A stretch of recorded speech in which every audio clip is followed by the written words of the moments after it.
Dans la foulée de ce que vient de dire mon collègue de l'administration du territoire et par rapport aux nombreuses interpellations dont fait objet le gouvernement guinéen sur la situation des droits de l'homme dans ce contexte de violence politique et de maintien d'ordre, je voudrais appeler à apporter quelques clarifications et quelques explications. Nous avons à nouveau, et comme à l'accoutumée, été interpellés sur un certain nombre d'exactions et de décès intervenus dans ces manifestations. Voilà les points que je veux porter à votre connaissance. Ce qui était vrai avant l'est encore plus aujourd'hui. Sur le terrain, ce ne sont pas uniquement les forces de sécurité qui sont chargées de maintien de l'ordre de manière professionnelle qui sont présentes. Il est clairement établi, et cela ne souffre d'aucune contestation, que des civils disposent d'armes non seulement de chasse, calibre 12, mais également d'armes automatiques des PM-AK. Cela a été démontré. Des policiers, des gendarmes ont essuyé des tirs au calibre 12, mais également au PM-AK. Si vous allez aujourd'hui au camp, à l'hôpital du camp militaire ici en ville, vous verrez au moins 3 policiers atteints par des balles de PM-AK et également à l'intérieur du pays, sans compter ceux qui ont été atteints par du calibre 12. Beaucoup de citoyens également ont été visés par des tirs, notamment par calibre 12. Ils sont également, certains, on a pu le déceler automatiquement dès que l'événement s'est fait, mais également à travers les examens qui sont faits dans les hôpitaux. On vient de découvrir, il n'y a pas à peine 24 heures, quelqu'un habillé en policier avec des grenades essayant de faire exploser un dépôt de carburant, une station-service. Ce que je veux dire par là, c'est que comme à l'accoutumée, la Guinée respecte ses engagements en matière de maintien de l'ordre et sa loi spécifique sur le maintien de l'ordre. Nos unités interviennent dans le cadre du maintien de l'ordre. Je dis bien maintien de l'ordre, je ne parle pas de lutte contre la criminalité. C'est très différent. Parce que quand vous avez une horde de personnes qui débarquent avec des machettes, des barres de fer, des fusils au calibre 12, vous n'êtes plus dans le maintien de l'ordre, vous êtes dans la lutte contre la criminalité. Nous sommes le seul pays au monde où le président a imposé que dans le dispositif de maintien d'ordre, il n'y ait aucune personne armée. Dans tous les pays du monde, vous avez au moins un agent dans l'unité, dans chaque unité, qui reste en retrait, qui a une arme à feu, pour intervenir dans l'hypothèse où dans la foule des manifestants, il y aurait un danger d'une autre personne qui a une arme à feu, ou si un élément se trouverait en danger de mort. Ça n'existe pas dans notre dispositif, c'est interdit, il n'y a aucun agent muni d'une arme à feu dans les unités de maintien d'ordre, et c'est bien la raison pour laquelle le pauvre qui s'est retrouvé à Bambeto au milieu de la foule n'a pas pu se défendre, qu'il a été massacré à coups de machette et de barres de pierre et déposé dans une poubelle, sans que lui ne puisse intervenir et sans que son unité qui a assisté à la scène ne puisse intervenir parce qu'il n'était pas armé. C'est ça la vérité et nous la maintiendrons devant qui de droit et en toutes circonstances parce que c'est ça la réalité. Maintenant qu'il y a des hypothèses d'incidents isolés, d'agents, peut-être qui se livrent à des exactions, nous souhaitons que tout le monde nous en apporte la preuve, et à commencer d'abord par les organisations internationales, vers lesquelles se précipitent des témoins pour donner des outils et des éléments vidéo ou imagés pour confondre les forces de l'ordre guinéennes. Nous ne demandons qu'à avoir ces preuves pour les sanctionner. Il y a eu, je crois que c'était le 21, à 14h30 à Lambagny, devant une agence de Vista Bank, un gendarme qui a tiré en l'air des tirs de sommation devant une foule qui arrivait. Malgré le fait que c'était pour se défendre et qu'il a juste tiré en l'air, il a été interpellé pour donner des explications.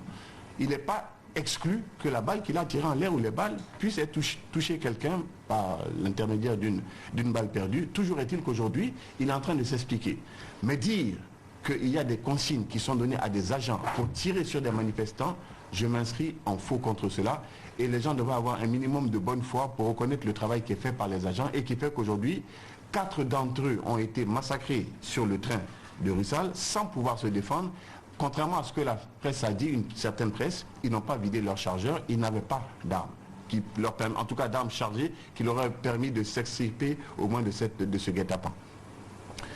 J'en viens un peu justement à cette manière biaisée d'analyser le maintien de l'ordre et les violences en Guinée.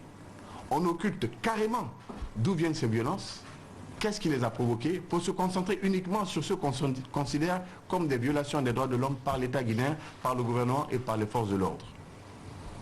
Il ne nous appartient pas d'exclure la responsabilité, ça ne serait justement pas responsable de notre part. parce que notre devoir, c'est de protéger les citoyens et d'assurer les fonctions régaliennes de l'État. Mais quand on nous présente des images comme étant celles d'un policier qui tire, il y a un média international qui m'a envoyé dans ma boîte l'image d'un policier qui serait en train de tirer dans la foule.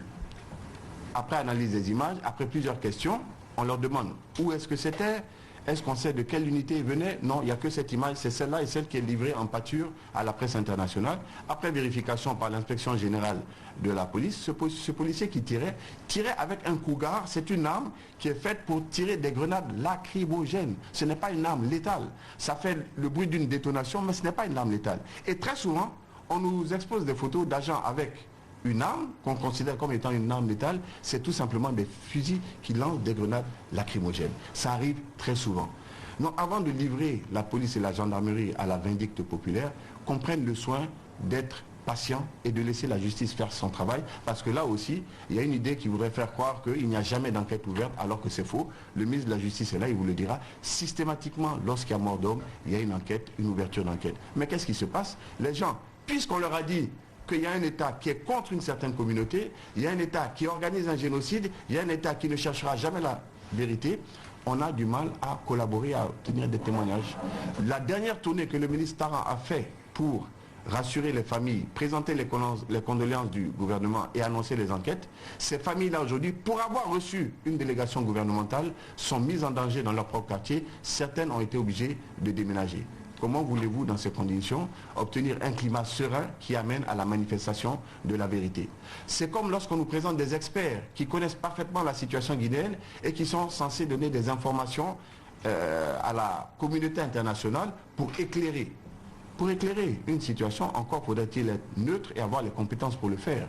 J'ai été très étonné et très surpris qu'un média aussi professionnel que France 24 prenne comme consultant quelqu'un qui s'est publiquement déclaré comme adhérent à l'UFDG. Ce monsieur est présenté comme expert indépendant, spécialiste des questions de sécurité, et c'est endossé par les médias internationaux comme étant une source d'information destinée à faire la lumière sur ce qui se passe en Guinée. Comment voulez-vous que nous, États, nous soyons confiants en ce que ces médias peuvent nous apporter pour apaiser la situation et manifester la vérité?